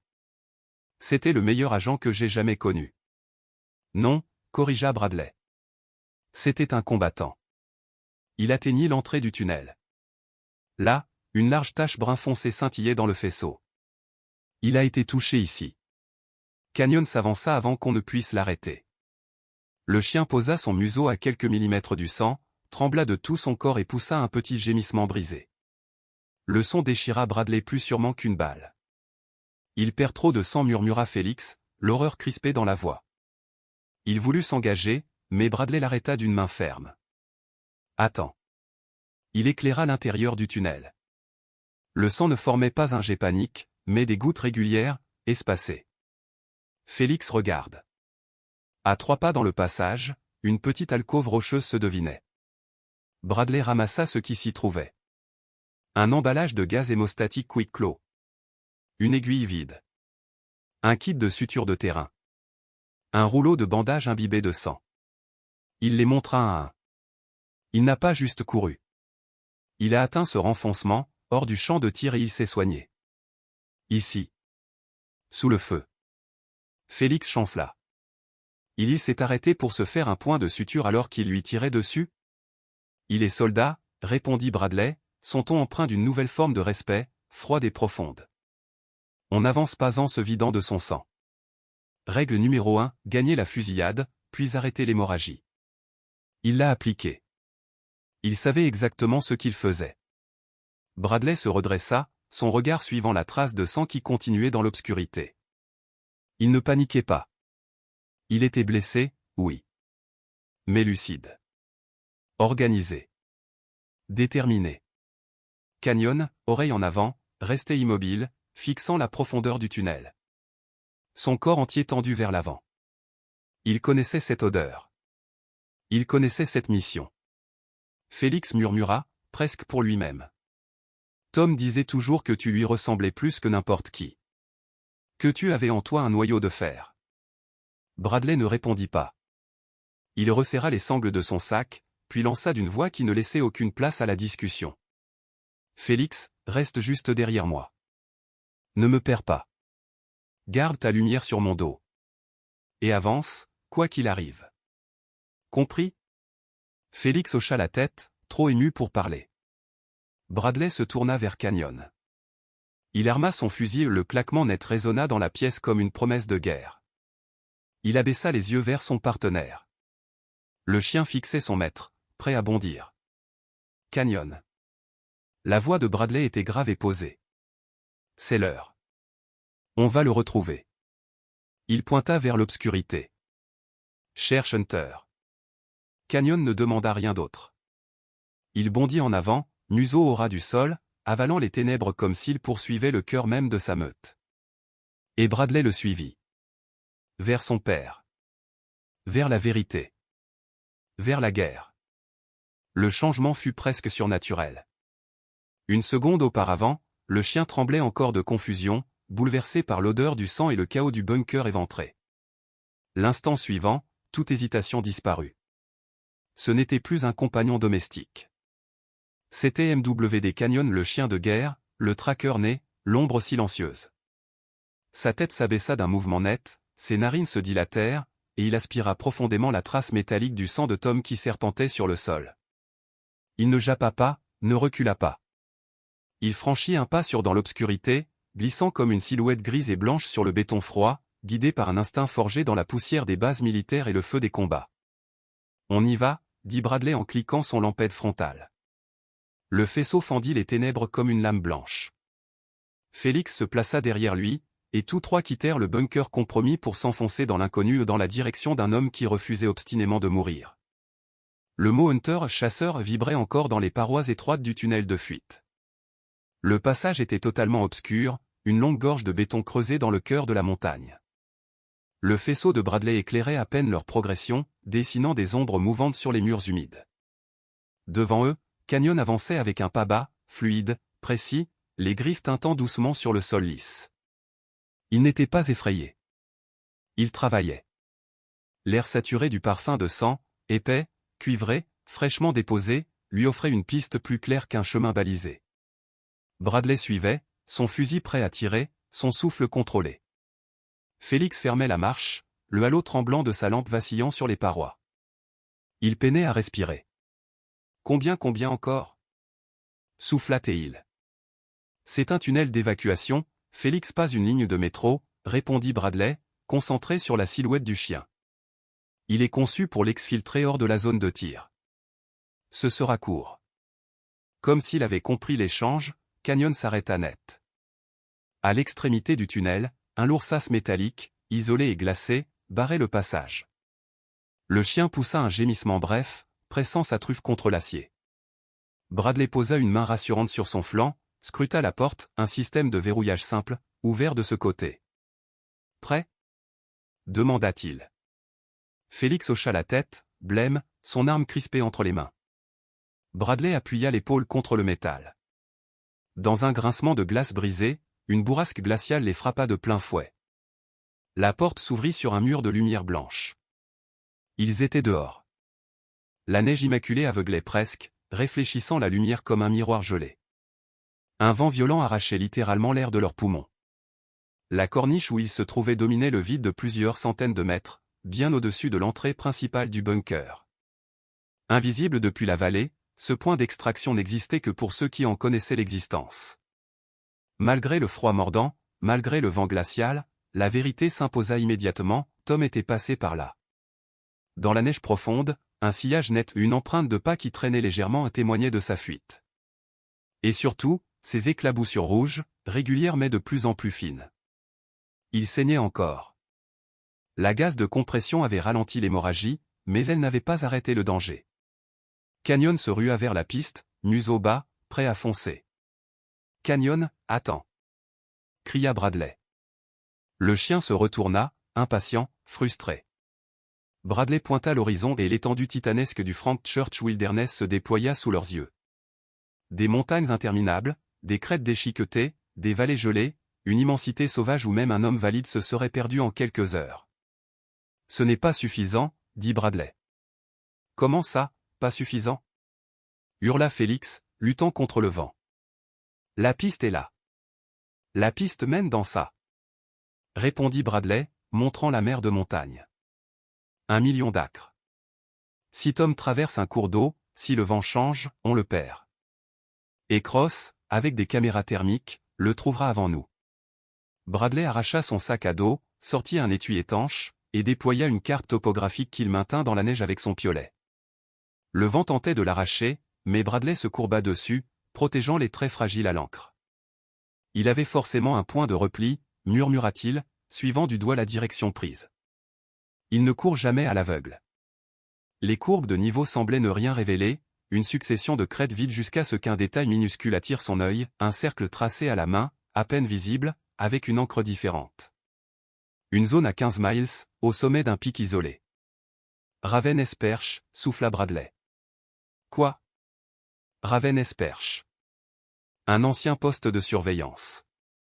Abandonné depuis les années 80. J'y allais quand j'étais gamin. Il fixa la piste ensanglantée. C'est là qu'il va. Ça ne peut être que là.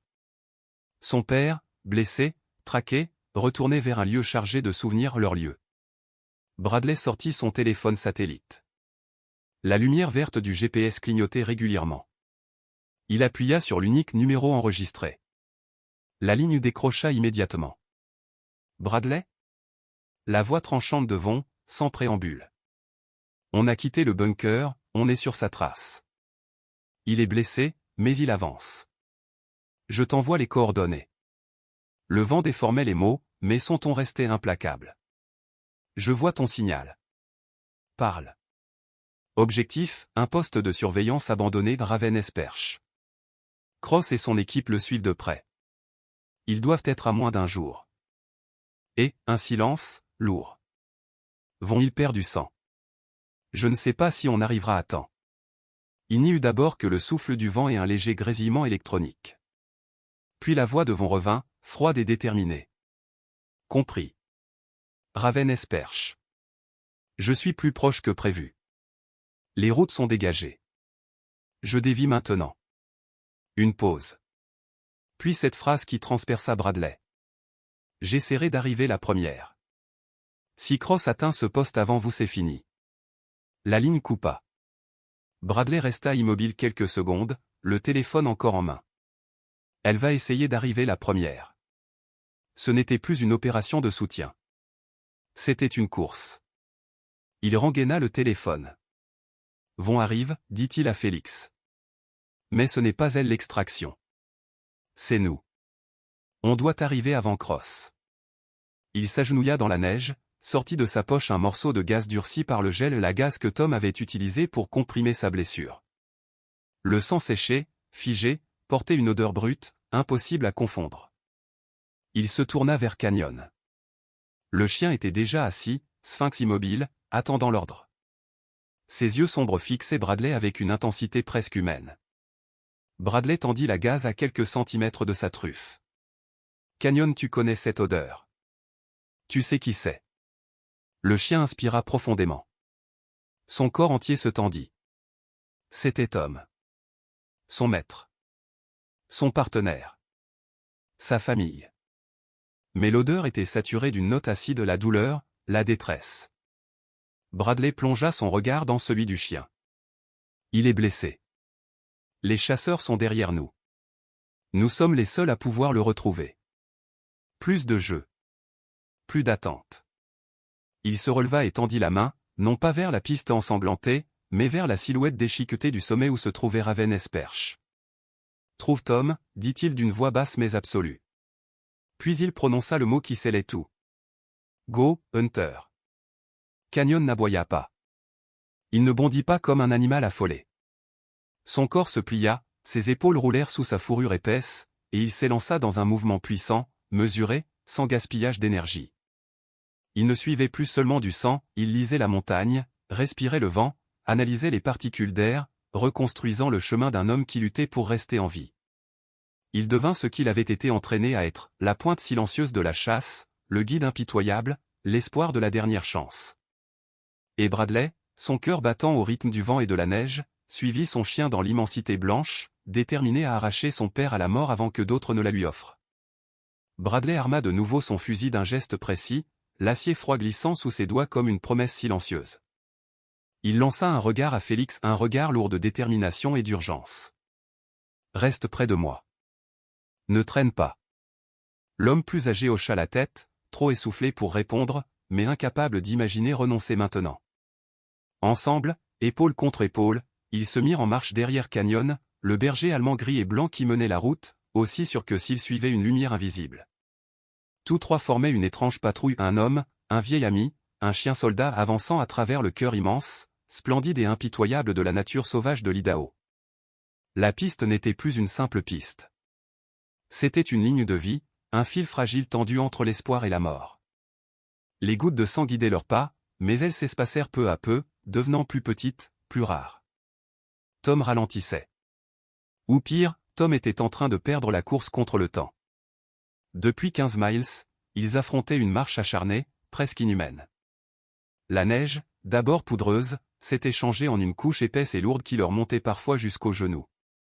L'air se faisait coupant, plus mince à mesure qu'ils gagnaient en altitude, comme si chaque respiration leur coûtait une part de leur force. Félix, le visage livide sous l'effort, trébuchait parfois, mais ne se plaignait jamais. Il gardait les yeux fixés sur le dos de Bradley, avançant avec l'endurance bornée de ceux qui savent qu'il n'y a pas d'alternative. Mais le moteur de ce trio, leur cœur battant, c'était Canyon. Le chien était une machine de muscles et de volonté, son corps entraîné pour ce genre de mission. Il ne se contentait plus de suivre une odeur, il tirait, il tranchait la neige, il ouvrait la voie avec une urgence presque sauvage. Le sang de son maître était sur le vent, et il n'existait pour lui aucune autre réalité que celle de le retrouver. On y est presque, souffla Bradley, la voix rauque, brisée par le froid et l'effort. Il n'avait plus besoin de la carte. Devant eux se dessinait enfin la silhouette de Raven-Esperche, une antique cabine d'observation, une boîte de verre et de bois perchée sur des pilotis fragiles, accrochée à un sommet battu par les vents. Une relique d'un autre temps, paraissant minuscule face à l'immensité sauvage qui l'encerclait. Canyon, comprenant que leur but était là, poussa un jappement aigu, vibrant d'excitation. Puis il bondit, accélérant dans la poudreuse comme une flèche vivante. Canyon. Attends. Mais le chien avait disparu, avalé par la pente. Bradley et Félix gravirent la dernière montée, leurs poumons en feu, leurs jambes tremblant de fatigue. Ils débouchèrent dans la clairière silencieuse. Trop silencieuse. Félix, haletant, s'appuya à son fusil. Il n'est pas là. On est arrivé trop tard. Non. Bradley scrutait déjà le sol, les yeux affûtés. Canyon a pris par ici. Et en effet, le chien les attendait au pied du vieil escalier en bois, tremblant, la truffe collée contre la première marche, émettant de petits gémissements nerveux. Bradley le dépassa, monta les marches deux par deux, son fusil prêt. La porte était fermée. Il donna un coup d'épaule verrouillé. « Papa » hurla-t-il sans réfléchir, la gorge serrée. Tom. C'est Bradley. On est là. Silence. Puis un bruit faible, un glissement, comme une barre lourde que l'on déplace. La porte s'entr'ouvrit. Bradley la poussa d'un seul mouvement. Une odeur de bois ancien, de métal rouillé et de sang séché lui frappa les narines. Tom était là, affaissé dans un coin, le dos contre un mur couvert de cartes jaunies. Son visage était d'un gris cadavérique, ses lèvres fendillées. Sa jambe gauche, enveloppée d'un garrot et d'une compresse imbibée, reposait sur une vieille caisse. Mais ses yeux étaient incroyablement vifs.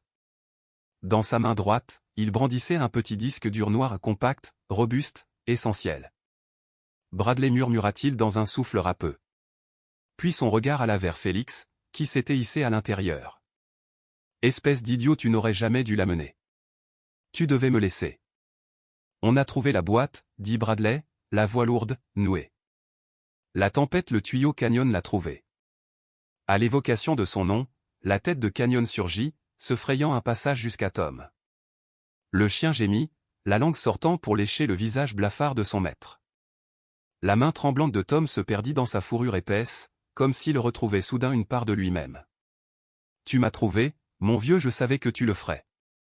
Bradley ouvrit déjà sa trousse médicale, ses mains agiles malgré la panique. Ils ont attaqué le bunker, expliqua-t-il. On a suivi ta trace. Vous n'auriez pas dû, répliqua Tom en fixant son fils avec une intensité déchirante.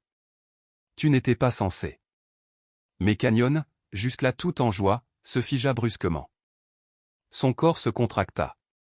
Sa tête pivota d'un coup sec vers la fenêtre. Un grondement profond naquit dans sa poitrine. Qu'est-ce qu'il y a, mon grand? Bradley l'entendit alors. Très faible au début. Puis grandissant. Un battement sourd. Pesant. Thump. Thump. Thump. Des pales d'hélicoptère. Les yeux de Tom se fermèrent un instant. Cross, murmura-t-il. L'hélicoptère surgit au-dessus de la crête, noir, lisse, sans la moindre marque. Un prédateur mécanique. Il ne se posa pas, il resta en vol stationnaire, à une 50aine de pieds du sol. Aux fenêtres. Hurla Tom, subitement galvanisé. Félix se jeta vers l'une d'elles. Bradley prit l'autre. Du côté ouvert de l'hélico, on distinguait 4 noms, 5 hommes en tenue tactique noire. Ils ne descendaient pas en rappel. Non. C'était une équipe de chasse. Et la cabine était leur proie. Le premier tir ne fut pas un claquement sec. Ce fut un son lourd, étouffé. Une balle de gros calibre traversa le mur juste à côté de Bradley, envoyant une pluie d'échardes. Puis l'enfer se déchaîna. Les tirs automatiques martelèrent la structure fragile. Les vitres explosèrent vers l'intérieur, projetant des éclats coupants comme des éclats de glace. Le bois vibrait sous l'impact. L'air empestait la poudre et la peur. Et alors tout bascula dans l'esprit de Bradley. Ce n'était plus l'Idaho. Ce n'était plus une cabine. C'était Ramadi. La chaleur écrasante. Les cris en arabe. Le toit d'un immeuble où la mort avait régné. Il vit Félix se jeter au sol, les mains sur la tête. Il vit son père essayer de lever son arme. Et lui. Lui n'était plus là. Il hurla, poussa son fusil contre la fenêtre brisée, et tira. Pas pour toucher. Pas pour viser. Pour survivre à un souvenir. Allez. Allez. Venez. Rugissait-il, perdu, brisé, tirant sans contrôle. Il a perdu pied. Cria Félix. Tom comprit instantanément. Malgré la douleur atroce, malgré la perte de sang, un souffle primal monta en lui. Bradley. Son fils ne l'entendait pas. Tom essaya encore, la voix écorchée. Bradley. Respire. Pas de réponse. Alors Tom prononça le seul mot capable de fissurer la tempête intérieure de son fils. Solitude Creek. Le souvenir frappa Bradley de plein fouet. Lui, adolescent. Un vieux .22 entre les mains. L'odeur des pins. La rivière chantant en contrebas. La main ferme de son père sur son épaule. Respire. Presse doucement. Pas de panique. Le monde de Ramadi s'effaça. Le monde réel revint. Bradley regarda son fusil. Ses mains tremblaient. Son visage était couvert de sueur. Rechargez, dit Tom, la voix basse mais d'une clarté tranchante. Rechargez, et cette fois vise. Bradley laissa tomber son chargeur vide, en enclencha un nouveau. Le clic résonna comme une renaissance. Puis un nouveau son éclata depuis l'extérieur. Un son unique. Net. Autoritaire. Un tir de précision. Sur la crête, l'un des hommes qui tentait de contourner la cabine s'effondra dans la neige.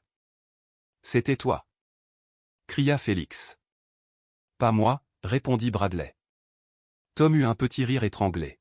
« Teresa Von est ici. » Et soudain, tout changea. Le feu ennemi se fit moins dense. Plus hésitant. La chasse venait de se retourner. Bradley vit une ouverture. Ils sont désorganisés. Je bouge. Mais il ne vit pas le danger réel. Cross, le chef de l'équipe. Il n'était pas avec les autres. Il avait profité du chaos. Il était déjà là. À la porte. La porte explosa, arrachée de ses gonds. Un homme en noir apparut dans l'encadrement, fusil levé, visage masqué. Il ne visait ni Félix. Ni Tom. Il visait Bradley. Le soldat. La menace prioritaire. Le temps ralentit. Bradley vit le canon se tourner vers lui. Il n'aurait jamais le temps. Non. Hurla Félix. Bradley se prépara à l'impact. Mais il n'arriva jamais. Une ombre grise et blanche jaillit. Canyon. Le chien soldat. Le frère d'armes. Le protecteur. Il n'attaqua pas la gorge. Il ne visa pas l'homme. Il se jeta sur l'arme même. Un bond parfait. Un entraînement gravé dans ses muscles. Le beat and hold. Le geste d'un guerrier. D'un héros. D'un ami prêt à donner sa vie. Et tout bascula. Les crocs de Canyon se refermèrent avec une précision presque surnaturelle, un réflexe ancré en lui depuis qu'il était chiot. Ses mâchoires puissantes se verrouillèrent sur l'avant-bras droit de Cross et sur le fusil, au même instant où l'homme pressait la détente. Le cri de Cross déchira l'air, un hurlement brut, mêlé de rage et de stupéfaction. Le tir partit malgré tout, mais la trajectoire fut déviée, les balles fauchèrent le plafond, arrachant des gerbes d'échardes et de poussière qui retombèrent en pluie autour d'eux. Une seconde. Une seule. Mais pour Bradley, ce fut assez. Il ne pensa pas, il agit. Son entraînement prit le contrôle. 2 coups. Net. Mesuré. Centre de masse. Cross recula en titubant, les mains plaquées contre sa poitrine, son arme glissant de ses doigts avant de heurter le sol. Son corps bascula hors de l'embrasure et disparut dans le vide. Le silence retomba brusquement sur le poste de guet, lourd, irréel, presque sacré. Félix disait quelque chose, mais Bradley n'entendait déjà plus.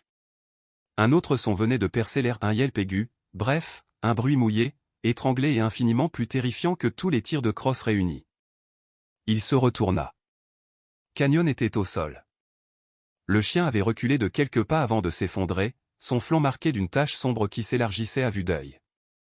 La dernière impulsion désespérée de Cross, une pression anarchique sur la détente de son arme de poing, avait trouvé sa cible.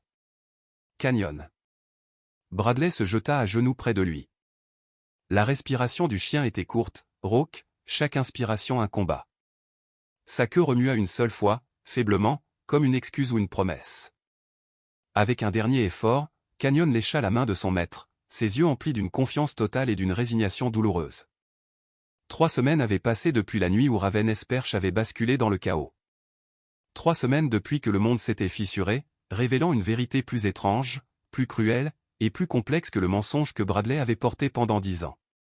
Le soleil d'automne finissant baignait le porche du ranch de Solitude Creek d'une lumière d'or pâle et de bleu froid. L'air sentait le pin, la poussière sèche des sous-bois et le souffle minéral de la rivière Salmon qui roulait à quelques dizaines de mètres. Le vrombissement des rotors, bruit obsédant des jours précédents, avait disparu, remplacé seulement par le cri lointain d'un faucon et le chuchotement des lodgepole pinés dans le vent. La guerre extérieure, celle qui avait remué le pays, était terminée. Les médias, qui s'étaient jetés sur l'affaire comme des prédateurs, commençaient déjà à poursuivre d'autres drames. Malcolm avait été conduit au tribunal, le visage fermé, pétrifié par la fureur froide de quelqu'un qui perdait tout.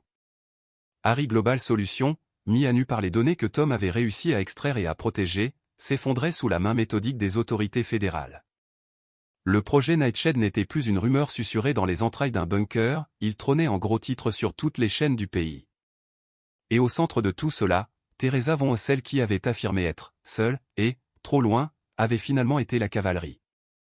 Elle et une équipe réduite, triée sur le volet, avaient pris d'assaut le poste d'observation quelques minutes après les derniers tirs. Elles avaient sécurisé les lieux, arrêté les survivants, saisi les preuves et surtout, appelé une évacuation héliportée. Non pas pour les agents, mais pour Tom et pour Canyon. Maintenant, le silence de la presse était installé sur la véranda comme une couverture lourde et hésitante. Bradley était assis sur la première marche, enveloppé dans son éternelle veste de cuir brune, sa chemise en flanelle rouge à peine visible sous les plis. Ses mains entouraient un mug de café fumant, mais il n'y avait plus de chaleur dans ses doigts. Il fixait la rivière devant lui, les jointures blanchies autour de la tasse. Derrière lui, dans un fauteuil, Tom observait le ciel.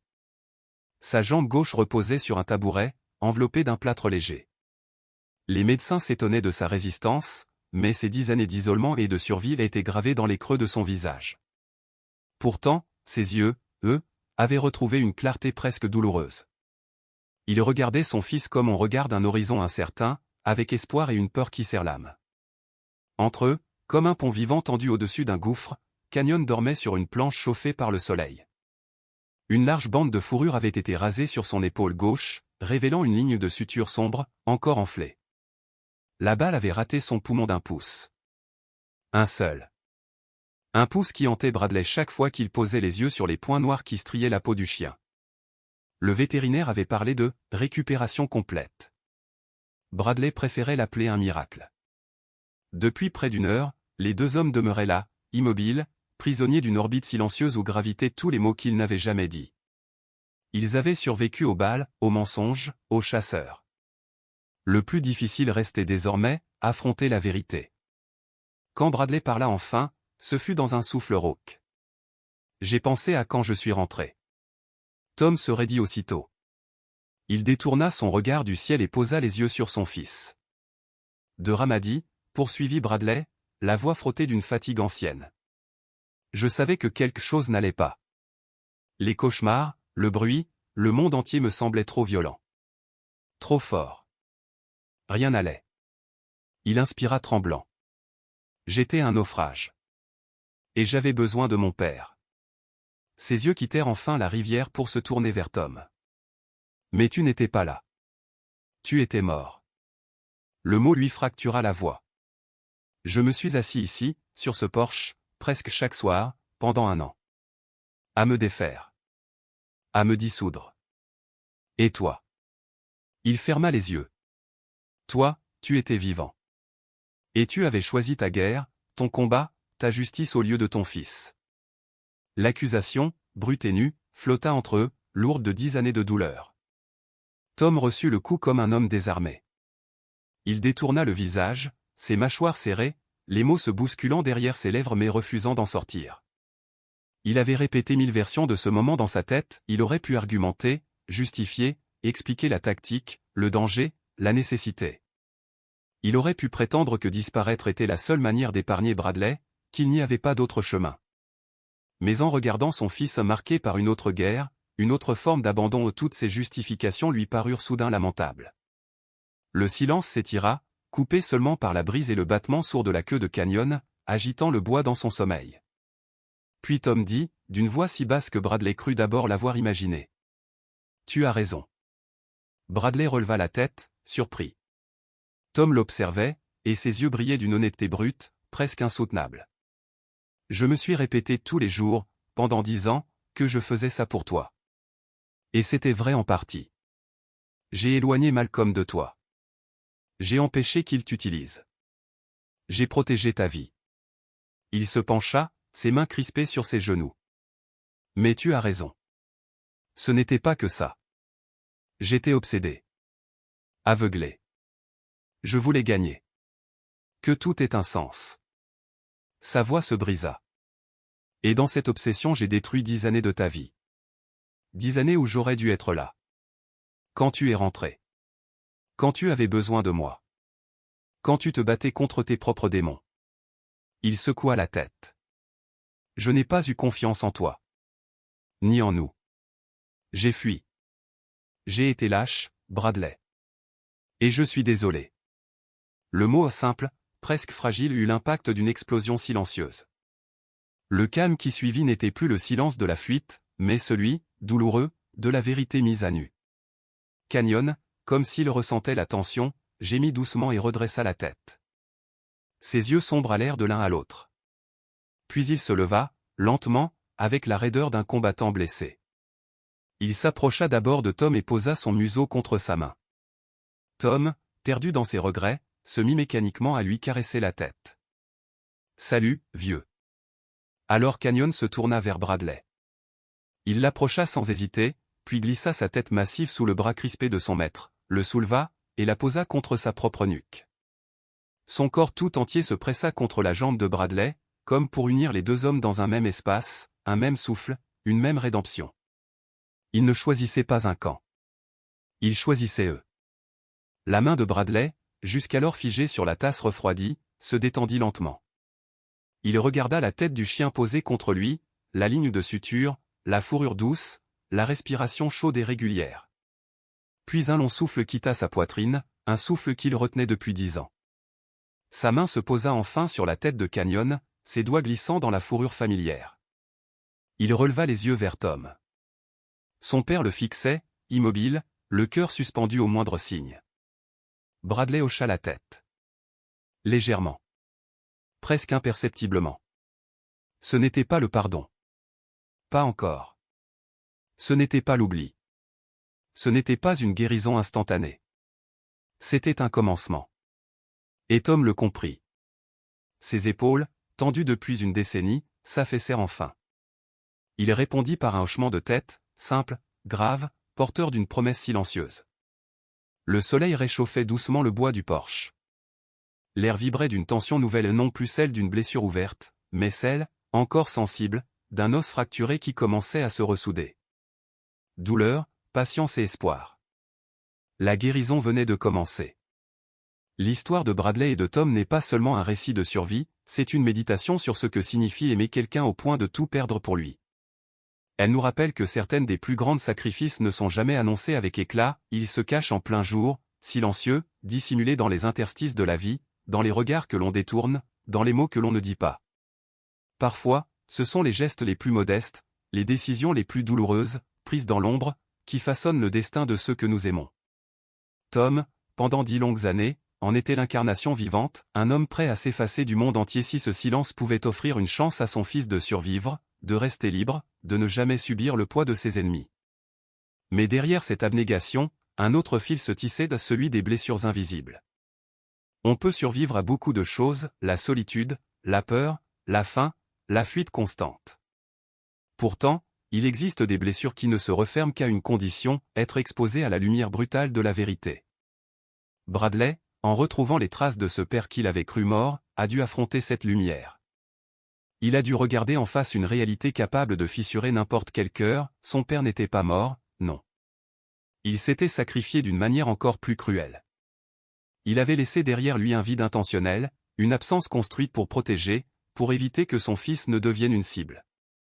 Le mensonge n'était pas un abandon, mais une dernière tentative de sauver un enfant devenu homme trop vite. Et pourtant, même dans cette obscurité, quelque chose les avait maintenus tous les deux debout. Quelque chose d'ancestral, de viscéral, de pur, la loyauté. Une loyauté qui prenait forme dans la silhouette silencieuse d'un chien qui n'a jamais renoncé, même quand le reste du monde semblait se déliter. Canyon, avec ses yeux alertes, son instinct affûté, son dévouement sans faille, n'était pas seulement un compagnon. Il était l'âme vigilante de cette histoire, le fil conducteur qui ramenait Bradley vers la vérité et rappelait à Tom que, malgré toute la souffrance endurée, il n'avait jamais été complètement seul. La loyauté de Canyon est une leçon en soi. Elle nous rappelle que, lorsque tout s'effondre, lorsque les repères disparaissent et que le monde devient méconnaissable, ce ne sont pas les discours ou les promesses qui nous sauvent. C'est le lien brut, authentique, incorruptible qui nous rattache à ceux qui marchent à nos côtés. Un chien ne ment pas. Un chien ne juge pas. Un chien ne renonce jamais. Il avance. Il cherche. Il retrouve. Il protège. Il guérit à sa manière parfois mieux que les mots, mieux que les gestes humains. Et dans cette histoire, c'est Canyon qui, d'un simple aboiement, d'une simple insistance de son museau contre la main tremblante de Bradley, a fait basculer le destin de deux hommes brisés que tout semblait condamner à la séparation éternelle. Ce récit nous touche parce qu'il parle de ce que nous sommes tous, au fond, des êtres en quête de vérité, en quête d'amour, en quête de rédemption. Il nous montre que les vérités les plus douloureuses ne sont pas là pour nous détruire, mais pour nous dévoiler. Pour nous ramener à notre humanité la plus fragile. Pour nous rappeler que personne ne guérit vraiment dans le mensonge. Et que parfois, le chemin vers la guérison est un sentier étroit, abrupt, semé de souvenirs que l'on voudrait oublier, mais que l'on doit pourtant affronter. L'histoire de Bradley et Tom nous inspire aussi parce qu'elle évoque la seconde chance. Non pas celle offerte par le hasard ou la chance, mais celle que l'on gagne en osant affronter ce qui nous a détruits. En osant tendre la main, pardonner, comprendre, même quand tout en nous crie le contraire.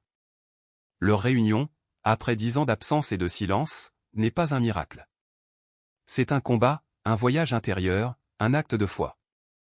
C'est l'acceptation que l'amour est parfois imparfait, déchiré, maladroit, mais qu'il reste l'une des forces les plus puissantes dont l'être humain dispose. Si cette histoire résonne en toi, si elle t'a rappelé quelqu'un que tu as perdu, quelqu'un que tu cherches encore, quelqu'un que tu espères retrouver un jour, alors sache que tu n'es pas seul. Beaucoup portent en eux des récits inachevés, des deuils suspendus, des silences trop longs, des questions sans réponse. Partager une histoire, c'est parfois se libérer un peu. C'est reconnaître que la douleur n'est pas un mur, mais un passage. C'est accepter que la vérité, aussi brutale soit-elle, est la seule pierre solide sur laquelle reconstruire. C'est pourquoi nous serions profondément honorés si tu choisissais de partager cette histoire, ou d'en parler, ne serait-ce qu'avec quelques mots. Chaque réflexion, chaque témoignage, chaque émotion partagée tisse une communauté de lecteurs et de voyageurs qui marchent ensemble, chacun portant ses propres cicatrices, mais avançant malgré tout. Et si tu as aimé cette histoire, si elle t'a touché, ému, bouleversé ou inspiré, sache qu'une autre t'attend déjà. Elle apparaît peut-être en ce moment même sur ton écran, prête à t'emporter ailleurs, vers d'autres chemins, d'autres personnages, d'autres vérités qui murmurent à travers les lignes. Nous serions heureux, sincèrement, de te retrouver là-bas dans ce prochain récit qui, nous l'espérons, saura à son tour éveiller quelque chose en toi, une mémoire, une question, une émotion, une étincelle. Merci d'avoir partagé ce moment avec nous. Merci d'avoir donné un peu de ton temps à Bradley, à Tom, à Canyon et à tous ceux qui, comme eux, avancent dans l'ombre en espérant un jour revoir la lumière. Nous espérons te revoir très vite, au détour d'une nouvelle histoire, pour continuer ensemble ce voyage où les mots deviennent des refuges, et où les récits nous rappellent qui nous sommes réellement.